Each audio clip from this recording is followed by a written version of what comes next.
गीतों भरी कहानी। आइए सुनते हैं गोपाल वर्मा की लिखी ये गीतों भरी कहानी, तेरी मेरी कहानी। वाचन स्वर गोपाल वर्मा का। आज आपको सुनवा रहे हैं इसका दूसरा और अंतिम भाग। एक प्यार का नगमा है, मौजों की रवानी है, जिंदगी और कुछ भी नहीं, तेरी मेरी कहानी है। एक प्यार का नगमा है। अलसाई सी सुबह उठी, नींद पूरी हुई नहीं थी। सोचा कि सोती हूं, आज तो कॉलेज भी नहीं जाना है, लेकिन उठ गई। खिड़की से झांका तो देखा कि अम्मा रसोई में कुछ काम कर रही थीं। कल का पूरा वाकया फिर से जहन में घूम गया। मन में फिर उथल पुथल होने लगी। तभी अम्मा ने रसोई से मुझे देख लिया होगा। उनकी आवाज आई, पेस्ट करके आजा सरिता, चाय चढ़ा दी है। मैं फ्रेश होकर रसोई में पहुंच गई। अम्मा न जाने कब उठ गई होंगी। सुबह से ही कुछ कुछ बनाए जा रही थीं। उन्होंने चाय के साथ ही मेथी वाली मठरियां भी गर्म गर्म रख दी। मैं चहक पड़ी, अरे वाह अम्मा, मेथी वाली मठरियां मेरी फेवरेट। यू आर ग्रेट अम्मा। तभी अम्मा बोली, विजय को भी बहुत पसंद है, आज आ रहे हैं ना। अचानक हथौड़ा सा चल गया दिमाग पर। मेरी खुशी काफूर हो चुकी थी और अम्मा इससे बेखबर अपना फेवरेट गीत गुनगुनाती हुई काम में लगी थी।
पहले तो कभी इस गीत पर ध्यान नहीं गया, लेकिन आज वही गीत सुन के कुछ कुछ समझ में आ रहा था कि कहीं अम्मा की भी बचपन की कोई कहानी है। हालांकि अम्मा को कभी थोड़ा भी खुश देखती तो मुझे दोगुनी खुशी होती थी। और इस बार पहले कभी अम्मा को इतनी खुश नहीं देखा, लेकिन उनकी ये खुशी मेरे दिल को जला रही थी। कौन है ये विजय? पहले कभी उनका जिक्र इस घर में या मेरे सामने नहीं हुआ, लेकिन अम्मा इनसे पहले भी मिल चुकी हैं। कुछ तो है जिसकी पर्दादारी अम्मा ने मुझसे भी रखी है। आज आने वाले हैं तो देख भी लूंगी। अम्मा का दिल दुखाना नहीं चाहती थी, लेकिन अम्मा के इस राज ने शायद मेरी नजर में अम्मा को बहुत नीचे गिरा दिया था। आएंगे तो कहूंगी क्या उन्हें? सोच ही रही थी कि अनायास ही मुंह से निकल पड़ा, अम्मा ये विजय जी हैं कौन? मैं उन्हें क्या कहूंगी? जिन विजय के लिए मन में द्वेष भावना थी, उनके लिए भी जी का शब्द मुंह से निकला। अम्मा ने जो संस्कार दिए उसी का परिणाम था। तभी अम्मा चहकते हुए बोली, अरे कहना क्या है, अंकल हैं तेरे। अम्मा के चहकते स्वर ने संशय और बढ़ा दिया था। ये कैसे अंकल हैं? ना कभी इनके बारे में सुना, न इन्हें देखा। मन में हंगामे लिए हुए अपने दिनचर्या के कामों में जुट गई। वो कौन है, कैसे हैं? मन के किसी कोने में एक गार्जियन वाली भावना ने भी घर कर लिया था। जैसे घर की बिगड़ेल बेटी को सुधारने के लिए बेटी की डांट भी लगा दी, उसका कोई लवर आया तो थप्पड़ भी बरसा दिया। न जाने कैसे कैसे विचार मन में लिए उनके आने का इंतजार भी कर रही थी। लगभग 12 बजे डोरबेल बजी। उस समय तक भी मम्मी रसोई में ही कुछ न कुछ बना रही थी। खुशबू और सामग्री से मैं समझ चुकी थी गाजर का हलवा और लौकी के कोफ्ते बनाए जा रहे हैं। अम्मा की आवाज आई, विजय होंगे? दरवाजा खोल कर उन्हें बैठाओ, मैं तैयार होके आती हूं।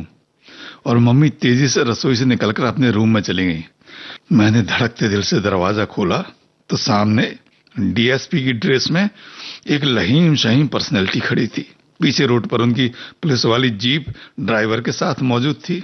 एक पल को तो झटका सा लगा। पूछ बैठी, जी कहिए। उत्तर में उन्होंने प्रश्नवाचक उंगली मेरी ओर उठा दी। बोले, सरिता बिल्कुल मम्मी पर गई हो। मैं विजय। मैंने एक और हटते हुए उन्हें रास्ता दिया। आइए। उन्हें ड्राइंग रूम में बैठाया। उनके लिए पानी लेके आई, साथ में काजू कतली भी थी। अम्मा ने बचपन से ही सिखाया था कि कभी भी किसी मेहमान को खाली पानी नहीं देते, कुछ मीठा साथ में जरूर देते हैं। कुछ ना हो तो गुड़ ही दे दो। प्राथमिक औपचारिकता के बाद मुझे उनके पास ही बैठना पड़ा, क्योंकि अम्मा तो अभी तक तैयार होने में ही लगी थी। विजय जी की बातों से पता चला कि वो अम्मा के पुराने पहचान वाले हैं। पिछले हफ्ते ही उनका ट्रांसफर झांसी में हुआ है। जल्दी सिविल लाइंस में क्वार्टर मिल जाएगा। मैंने भी उन्हें अपने बारे में कुछ कुछ बताया। उनसे बातों में पता चला कि वो बांसुरी भी बजाते हैं। तभी अम्मा तैयार होकर आ गईं। वैसे ही अम्मा बहुत सलीके से तैयार होती हैं। आज कुछ ज्यादा ही अच्छी लग रही थी। शायद मन प्रसन्न था इसलिए। देखते ही विजय जी सोफे से उठ गए। विजय कुछ बोले उसके पहले ही अम्मा बोल पड़ी, वाह विजय, इस ड्रेस में तो बड़े जच रहे हो। ऐसी बेतकल्लुफी अम्मा के मुंह से लग रहा था जैसे अम्मा नहीं कोई आज की लड़की बोल रही हो। तभी विजय जी बोल पड़े, तुम भी तो वैसे ही लग रही हो सविता, कॉलेज के दिनों के जैसी, वही पर्सनैलिटी, वही चाल ढाल। मैं और नहीं सुन पा रही थी। अंदर जाने के लिए मुड़ ही थी कि विजय जी बोल पड़े, बैठो ना सरिता, कहाँ जा रही हो? अच्छा लग रहा है तुम लोगों के साथ। अब मैं क्या बताऊं कि मुझे अच्छा लग रहा है या नहीं। इनके बीच में मैं खुद को अनफिट महसूस कर रही थी, जैसे अचानक तन्हाइयों ने घेर लिया हो। मैं बिना कुछ कहे अंदर चली गई, लेकिन कान मेरे बाहर ही लगे हुए थे। वो दिन याद करो, वो दिन याद करो, वो छुप छुप के मिलना, वो हंसना हंसाना, वो दिन याद करो। वो दिन याद करो,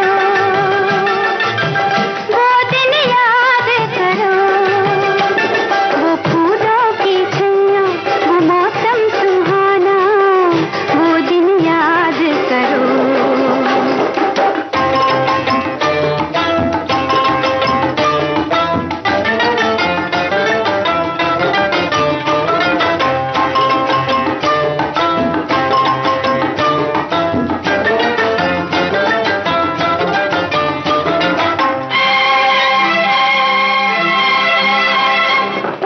फिरते थे आजाद हम तो चमन में, चांद और सूरज सूरज है जैसे गगन में, फिरते थे आजाद हम तो चमन में। चांद और सूरज है जैसे गगन में, अब तो ये जीवन है उलझन की सीमा।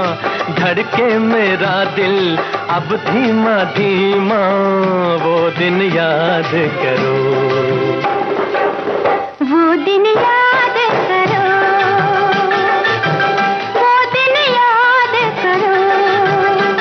वो फूलों की छैया, वो मौसम सुहाना, वो दिन याद करो।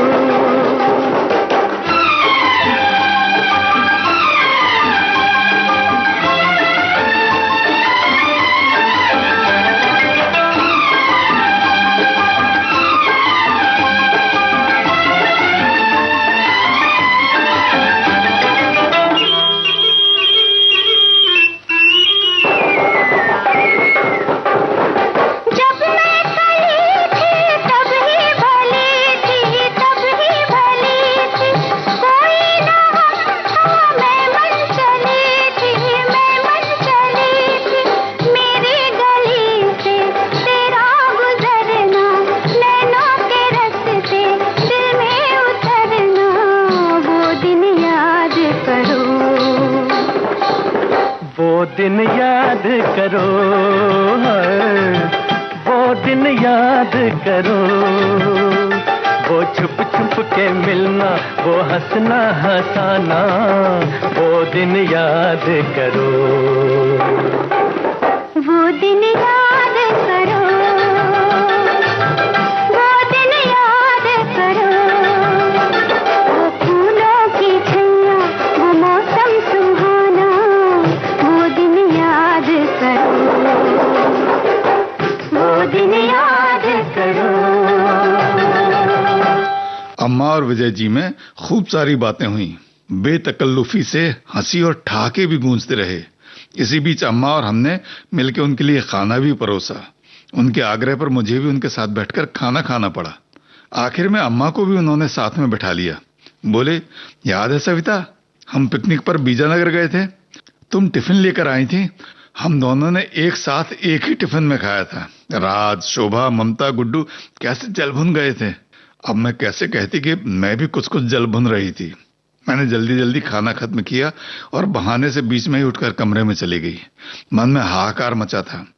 कान पूरी तरह से बाहर लगे हुए थे कि शायद विजय जी मेरी अनुपस्थिति में वो बोलें जिसका अंदाजा मैं कल से लगाए बैठी थी। लेकिन ऐसा कुछ हुआ नहीं। वो लगभग 2 घंटे और बैठे। अम्मा और उनमें खूब बेतकल्लुफी भरी बातें होती रहीं, लेकिन सारी बातों में एक मर्यादा भी रही। जरा भी ऐसा नहीं लगा कि कुछ गड़बड़ है, न विजय जी की तरफ से न ही अम्मा की तरफ से। वो जाने लगे तो मैं भी उन्हें विदा करने के लिए उनके साथ जीप तक आई। जाते जाते उन्होंने मुझे हिदायत भी दी कि अपनी अम्मा का बहुत ख्याल रखना। बहुत कुछ झेला है इन्होंने जिंदगी में, लेकिन बड़े पक्के और मजबूत हैं इनके इरादे। इन्हें कभी कोई दुख मत देना। वो कुछ और बोलते तभी अम्मा बोल पड़ी, क्या यार विजय, अब जाते जाते रुलाओगे क्या मुझे? वो मुस्कुराए और जीप में बैठकर हाथ हिलाते हुए निकल गए। अम्मा को उन्हें यार कहकर संबोधित करना अब न जाने क्यों मुझे बुरा नहीं लगा।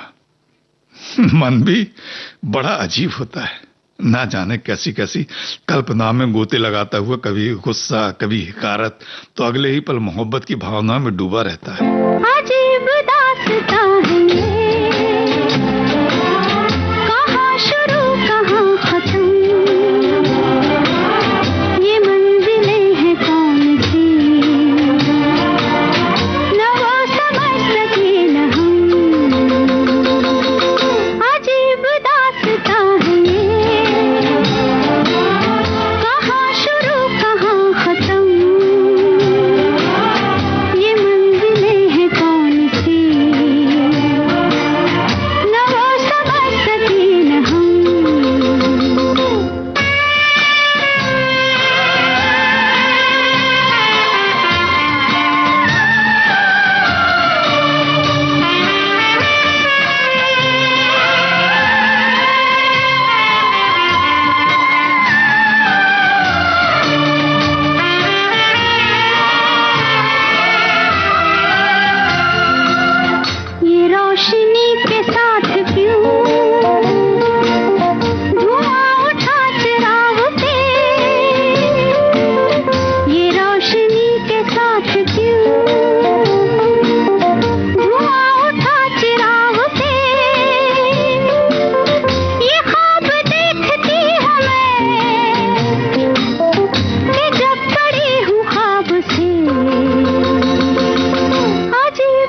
मन के दर्पण पर विजय जी और अम्मा की जो तस्वीर बन रही थी वो सहसा ही ढह गई।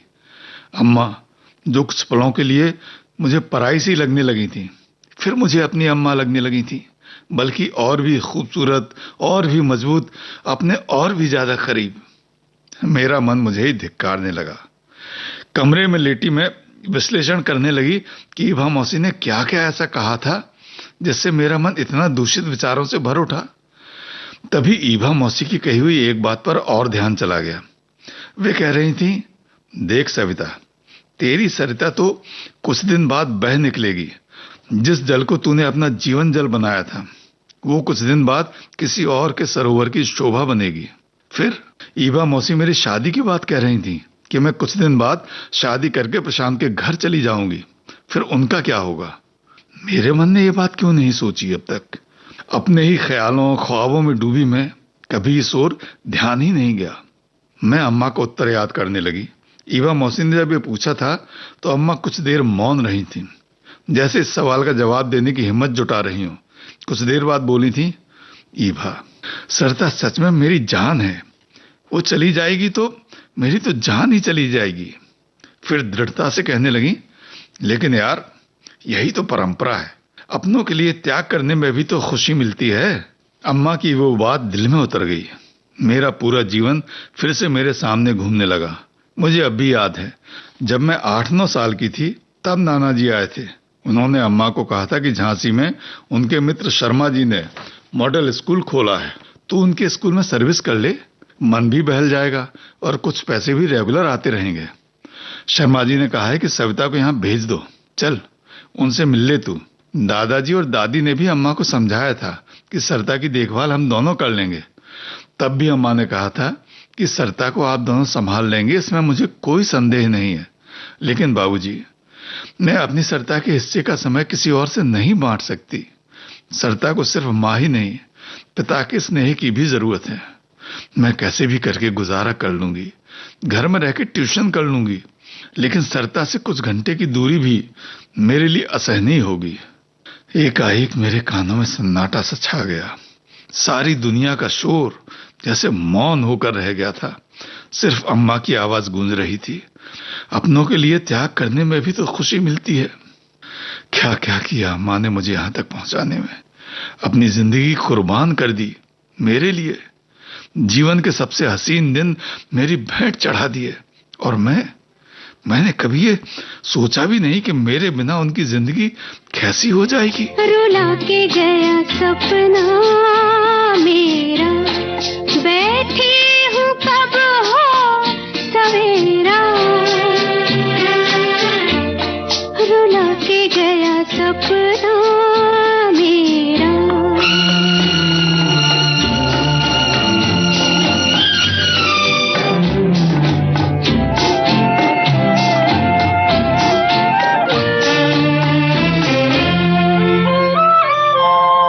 वही है गम दिल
कॉलेज गई तो प्रशांत और डॉक्टर रमेश पूरी प्लानिंग का खाका खींच कर लाए थे। उनका प्लान था कि 2 महीने बाद एग्जाम खत्म होते ही प्रशांत और मैं शादी कर लेंगे और तीसरे महीने पॉलीक्लिनिक का उद्घाटन करेंगे।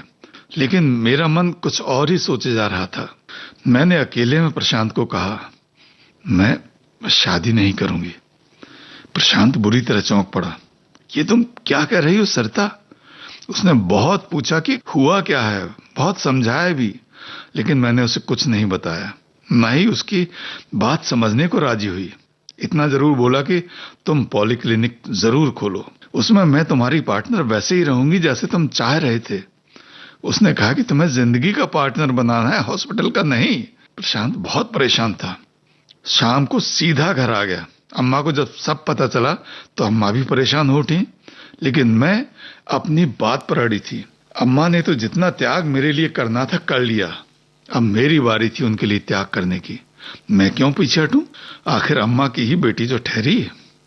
प्रशांत गुस्से में लौट गया। अम्मा ने भी गुस्से में ना जाने क्या क्या बुरा भला कहा, लेकिन मेरे मन में कहीं ना कहीं सुकून सा था। फैसला कर लिया था कि अम्मा को जिंदगी भर अकेला नहीं छोड़ूंगी।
अगले दिन कॉलेज में फिर प्रशांत ने बात छेड़ी।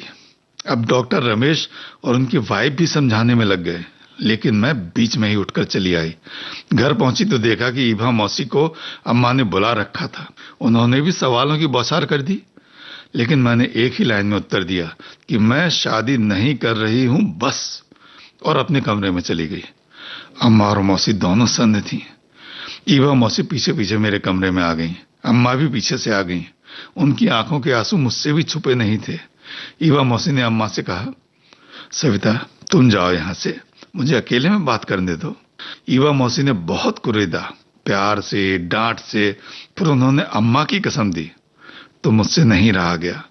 और मैंने कहा कि मैं अम्मा को अकेले नहीं छोड़ सकती। उन्होंने मेरे लिए इतना कुछ किया और मैं शादी करके चली जाऊं, अकेला छोड़ दूं उन्हें? ऐसा भी नहीं हो सकता कि प्रशांत अपना घर छोड़ के यहां रहे। और अम्मा की खुददारी मैंने देखी है, वो किसी भी हाल में अपने दामाद के घर नहीं रहेंगी। ईवा मौसी भी इस कंडीशन में कुछ नहीं कर सकती थी। अम्मा से कुछ देर मिलकर वो भी लौट गई।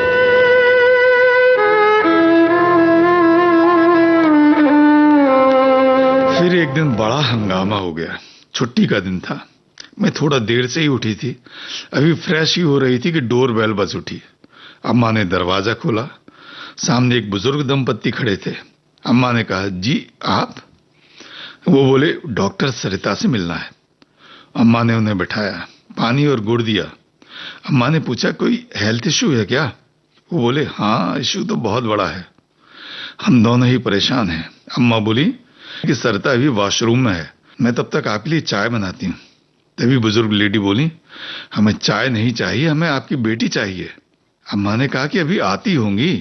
तभी हस्बैंड बोले, आप समझी नहीं, हमें आपकी बेटी हमेशा के लिए चाहिए। अम्मा चौंकी। तब तक उन्होंने राज खोल दिया, हम प्रशांत के मम्मी डैडी हैं। कुछ दिन से प्रशांत बहुत परेशान था। 2 दिन से तो उसने खाना पीना भी छोड़ दिया था। जब हमने उससे बहुत कुरेद कर पूछा तो उसने सब बताया। बहन जी, प्रशांत का दुख हमसे देखा नहीं जा रहा है। हमें समझ में नहीं आ रहा है कि हमारे प्रशांत में ऐसी क्या कमी है जो एकाएक आपकी बेटी ने उसे रिजेक्ट कर दिया। सारी बातें मेरे कानों में पड़ रही थीं। मैंने टॉयलेट से निकलते हुए कहा, प्रशांत में कोई कमी नहीं है अंकल, बस मुझे ही शादी नहीं करनी है। तब तक मैं उनके पास पहुंच चुकी थी। उनके पांव छूने को झुकी तो वो पीछे हट गए। बोले, मेरे बेटे की खुशहाल जिंदगी से खुशियां छीन ली तुमने, फिर किस हक से मेरे पैर छू रही हो? मैं उनके इस अचानक आक्रमण से सन्न रह गई। वो बोले जा रहे थे, जब शादी करनी ही नहीं थी तो उसके संग प्यार का नाटक क्यों रचाया? अम्मा भी हक्की बक्की सी एक और खड़ी हुई सब देख रही थी। मैं बोली, ऐसा नहीं है अंकल, मैंने कोई नाटक नहीं रचाया। प्यार करती हूं उससे और करती रहूंगी। वो और गुस्सा हो पड़े, झूठ बोल रही हो तुम। पता है कल रात क्या हुआ? उसने मम्मी की नींद की बची हुई सब गोलियां निगल ली। वो तो शुक्र मनाओ मम्मी सोई नहीं थी उस वक्त तक। उनके चिल्लाने से हम भागे। वो लगभग चीखते हुए बोले, हॉस्पिटल में है वो। मैं घबरा गई। हॉस्पिटल में? मैं उसी हाल में गाड़ी की चाबी उठाकर बाहर की ओर लपकी। अंकल बोल पड़े, ओ मैडम, कहां चली? मैं लगभग रोती हुई बोली, हॉस्पिटल जा रही हूं, प्रशांत को कुछ हो गया तो। अंकल बीच में ही बोल पड़े, बस ये घड़ियाली आंसू बहाना बंद करो। जब उससे तुम्हारा कोई रिश्ता ही नहीं तो फिर उसकी जिंदगी से तुम्हें क्या लेना देना? मैं रो पड़ी। वो बोले, चलो तुम्हें इतना बता देता हूं कि अभी वो खतरे से बाहर है, लेकिन ऑब्जर्वेशन में रखा गया है उसे। तभी अचानक ईबा मौसी वहां आ गई। सारा हंगामा देख के वो अम्मा से बोली, तुम्हें पता है सविता, ये सब तुम्हारी वजह से हो रहा है। अम्मा को काटो तो खून नहीं। बोली, ये तुम क्या कह रही हो ईबा? मेरी वजह से? मैंने क्या किया? अरे तुम्हारी वजह से ही तुम्हारी बिटिया ने शादी के लिए मना किया है कि तुम अकेली रह जाओगी। अम्मा उस पर बिभर पड़ी, ये तूने क्या किया? अरे तेरी खुशी के लिए मैंने अपनी जिंदगी खटा दी और तूने जरा भी नहीं सोचा कि इससे मुझे कितना दुख होगा। ईवा मौसी बोल पड़ी, सरिता तुम्हारी ही तो बेटी है। तुमने अपनी जिंदगी के सबसे हसीन साल इसके लिए बर्बाद कर दिए। अब जब ये भी अपनी जिंदगी का हसीन साल तुम्हारे लिए बर्बाद कर रही तो उसमें बुराई ही क्या है?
पल एक दर्पण है, ये जीवन है, इस जीवन का यही है, यही है, यही है रंग रूप, ये जीवन है। अचानक अम्मा के तेवर ही बदल गए। अंकल से बोली, भाई साहब आप चिंता मत करिए, इसकी शादी प्रशांत से ही होगी। देखती हूं कैसे मेरी बात टालती है ये। मां हूं इसकी, मेरी बात माननी ही पड़ेगी इसे। मैं भी उसी जोश में बोल पड़ी, हाँ मैं करूंगी शादी, तुम्हारी बात मानूंगी, लेकिन अम्मा तुम्हें भी मेरी बात माननी पड़ेगी। अम्मा बोली, हाँ मानूंगी बिटिया, तेरी बात नहीं मानूंगी तो किसकी बात मानूंगी। मैंने भी मौका देख के चौका लगाया। पहले वचन दो, जो मैं कहूंगी करोगी। अम्मा बोली, अरे तू बोल ना, पहले वचन दो। दिया, अब तो बोल। इन सब की साक्षी में तुमने वचन दिया है अम्मा। हाँ हाँ बोल तो मेरी मां। अम्मा तुम शादी कर लो। इतने हंगामे में सन्नाटा खिंच गया। अम्मा को ऐसी आशा जरा भी नहीं थी। इस अप्रत्याशित शर्त ने सबको हैरत में डाल दिया। प्रशांत के मम्मी डैडी भी हतप्रभ थे। अम्मा हिचकिचाते हुए बोली, तुझे पता भी है तू क्या बोल रही है? मैं सबके चेहरे देख रही थी। तभी अम्मा बोल पड़ी, तेरे चाचा, तेरी बुआ, फूफा, हमारे खानदान और समाज के लोग क्या कहेंगे? तभी ईवा मौसी भी बोल पड़ी, ठीक ही तो कह रही हैं तुम्हारी अम्मा, तू तो चली जाएगी पराए घर। अम्मा को तो उन्हीं रिश्तेदारों के बीच, समाज के बीच रहना है। अम्मा भी बोली, वही तो, ईवा समझा इस पगली को। ईवा मौसी ने बात आगे बढ़ाई, जैसे मुझे समझा रही हो। देख सरिता, तेरी अम्मा ने तुझे खुशियां देने के लिए सारी जिंदगी ना जाने क्या क्या झेला, कितने दुख, कितने कष्ट, कितना अकेलापन सहा। अब तू डॉक्टर बन रही है, तेरा घर बसेगा, यही तो सपना देखा था उन्होंने। अम्मा हाँ में सर हिला रही थी। प्रशांत के मम्मी डैडी भी हामी में सर हिलाते हुए हुंकार दे रहे थे। अब इनका सपना पूरा हो रहा है तो तू ये शर्त लेके बैठ गई। मुझे भी झटका सा लगा कि कल तक तो ईवा मौसी अम्मा को जो समझा रही थी, अब वो उस बात के विरुद्ध मुझे समझा रही हैं। तभी ईवा मौसी बोल पड़ी, सरता बिटिया मेरी बात मान, अब तू खुशी खुशी अपना घर बसा और अपनी मम्मी को अकेला छोड़ दे। मुझे झटका लगा। अब अम्मा अकेले में चाहे रोएं, चाहे आराम से सोएं, चाहे अकेले घर में नाचें कूदें, चाहे खाली घर की दीवारों को देख देख अपना टाइम निकालें। ये चचा फूफा तो 2 दिन रहकर चले जाएंगे, उनकी भी तो अपनी जिंदगी है। वो कब तक तुम्हारी मम्मी का साथ दे पाएंगे, है ना? तू अपनी जिंदगी में मस्त रहे, यही तो तेरी अम्मा चाहती हैं, क्योंकि तुझे अम्मा ने दिल से चाहा है।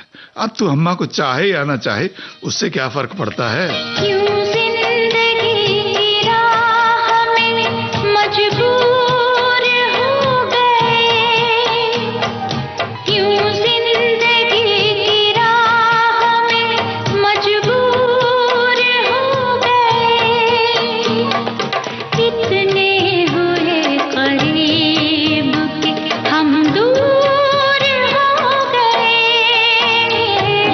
क्यों जिंदगी की राह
मजबूर हो गए। अब गेंद मेरे पाले में थी। प्रशांत के मम्मी डैडी की भी हूं बंद हो गई थी। मैंने खुद को संयत करते हुए अम्मा से कहा, अम्मा, तुमने मेरी खुशी के लिए बड़ी बड़ी अग्नि परीक्षाएं दी हैं, तो क्या मेरा ये कर्तव्य नहीं बनता कि अब मैं भी एक अग्नि परीक्षा दूं? फिर खामोशी छा गई। ठीक है, मैं शादी कर लेती हूं। मैं प्रशांत के डैडी से बोली, अंकल, प्रशांत ने भी इसीलिए जान देने की कोशिश की है ना, मैं करती हूं शादी। लेकिन क्या प्रशांत शादी के बाद यहां मेरे साथ रह लेगा? अम्मा बिफर पड़ी, सरता कुछ भी बोले जा रही है। मैं बोली, तो ठीक है, तुम हम लोगों के साथ वहां रहना। अम्मा चीख पड़ी, ये बात समझा ऐसे? अरे मैं क्या समझाऊं, ये कुछ गलत कह रही है क्या? तुम्हें इसकी फिक्र रहती है ना दिन रात, तो अब इसे तुम्हारी फिक्र है। अगर तुम शादी कर लेती हो तो उसमें बुरा क्या है? किसी की चोरी तो नहीं कर रही हो तुम, किसी के साथ छुप छुप के तो नहीं मिल रही हो तुम। अरे तुम्हारे साथ तुम्हारे कंधे से कंधा मिलाकर खड़े होने वाला कोई तो होगा, ये भी तो निश्चिंत रहेगी ना। अब प्रशांत के मम्मी डैडी भी बोल पड़े, बहन जी, ये समाज, रिश्तेदार, चाचा, फूफा, भाई बहन, ये हमारी जिंदगी के बगिया के वो हसीन फूल हैं जिनसे हमारी जिंदगी महक उठती है। लेकिन जब हमें पानी देने वाला कोई माली नहीं रहेगा तो वो हसीन फूल भी क्या कर पाएंगे? सरता बिटिया बिल्कुल ठीक कह रही है। और फिर समाज के बारे में उतना ही सोचिए जितना समाज हमारे बारे में सोचता है। प्रशांत की मम्मी भी बोल पड़ी, समाज हर दिन साथ देने नहीं आएगा बहन जी। बीमारी आजारी में 2 दिन 4 दिन आपका साथ दे देगा, बाद में आपको बोझ समझने लगेगा। और फिर आपको इतना सोचने की जरूरत ही क्या है? आपके रिश्तेदारों में सबसे ऊपर तो आपकी बिटिया ही है, और फिर हम हो जाएंगे रिश्तेदार, हम सब राजी। तो फिर किसी और के कहने सुनने से क्या फर्क पड़ता है? अगर हो सके तो शादी कर लीजिए। आप कहें तो हम भी कोशिश कर सकते हैं। हमारी नजर में हैं कुछ ऐसे लोग, ऐसे रिश्तेदार जो आपके जोड़ के हो सकते हैं। अच्छे हैं वो सब, कहें तो मैं बात चलाती हूँ। उनमें से किसी की जिंदगी भी संवर जाएगी और आपको भी एक जीवन साथी मिल जाएगा। अकेली जिंदगी बताना बड़ा मुश्किल होता है। अम्मा सर झुकाए अंदर चली गई। इस मोड़ से जाते हैं, इस मोड़ से जाते हैं, कुछ सुस्त कदम रखते, कुछ तेज कदम राही। इस मोड़ से जाते हैं, कुछ सुस्त कदम रखते,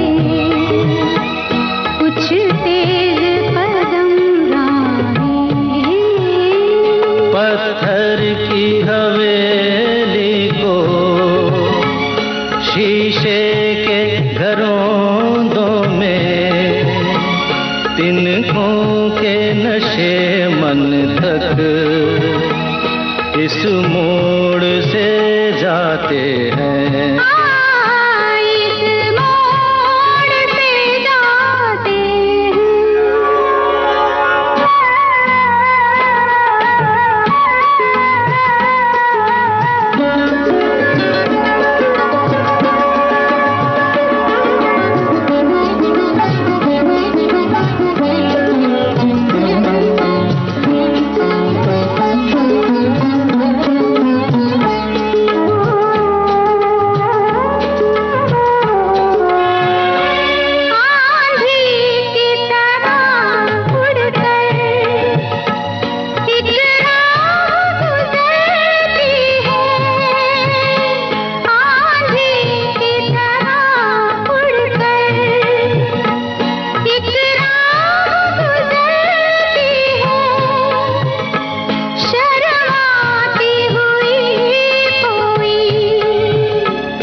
दूर से आती है, पास आके पलटती है, एक राह अकेली सी, रुकती है ना चलती है।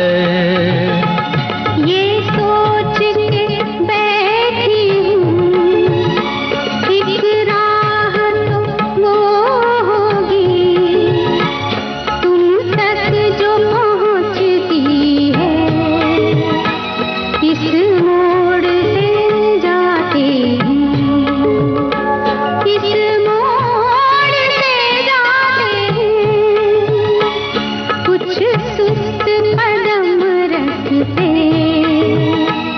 कुछ तेज कदम राहें, पत्थर की हवेली को शीशे के घरों में, तिनकों के नशे मन तक इस मोड़ से जाते हैं। इस मोड़ से जाते हैं।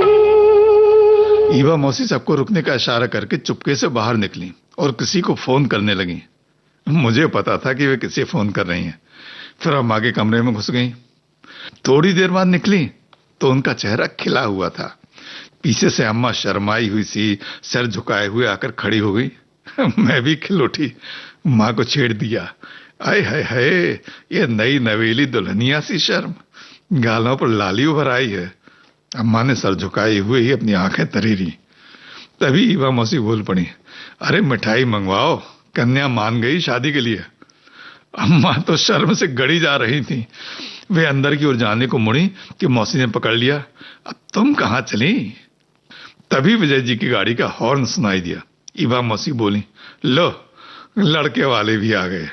तभी देखा तो विजय जी की जगह अजीत जी चले आ रहे थे, मिठाई के डिब्बा लिए हुए। ईवा मौसी ने सबका परिचय कराया। अजीत जी भी अम्मा और ईवा मौसी के कॉमन फ्रेंड थे।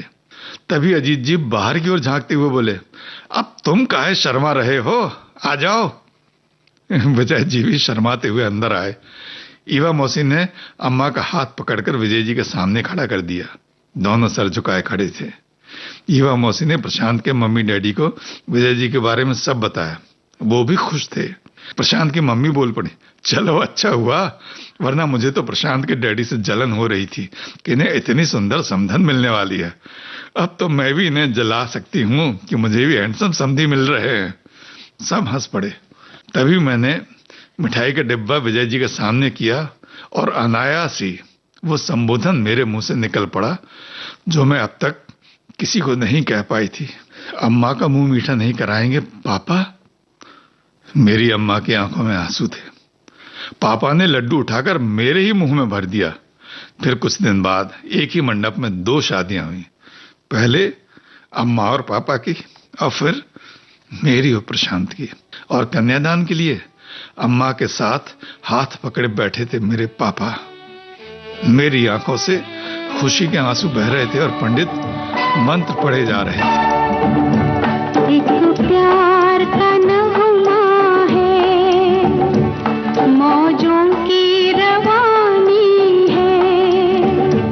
एक प्यार का नगमा है, मौजों की रवानी है। जिंदगी और कुछ भी नहीं, तेरी मेरी कहानी है।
प्यार का नगमा है।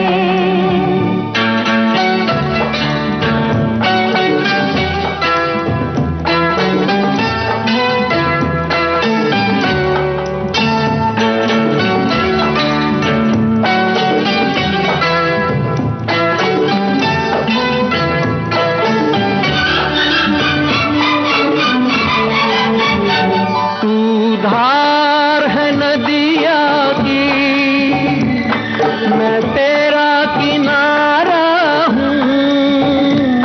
तू मेरा सहारा है, मैं तेरा सहारा हूँ।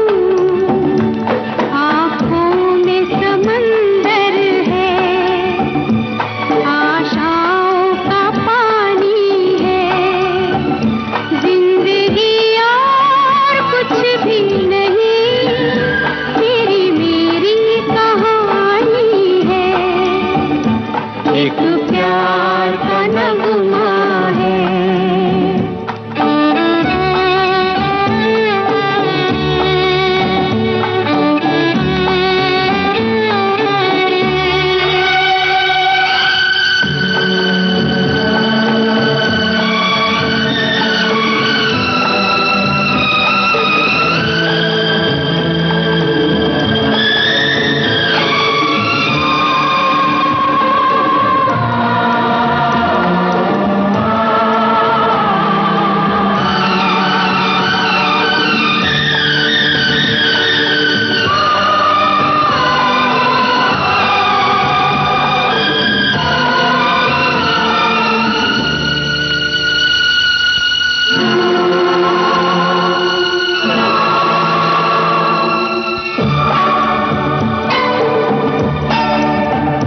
तूफान को आना है, आकर चले जाना है। बादल है ये कुछ पल का, छाकर ढले जाना है।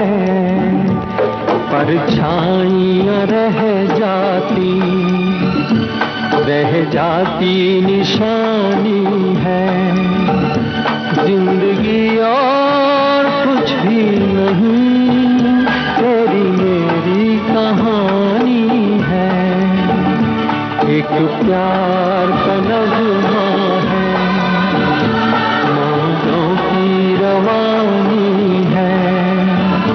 जिंदगी और कुछ भी नहीं, तेरी मेरी कहानी है। एक प्यार का नगमा है। तेरी मेरी कहानी।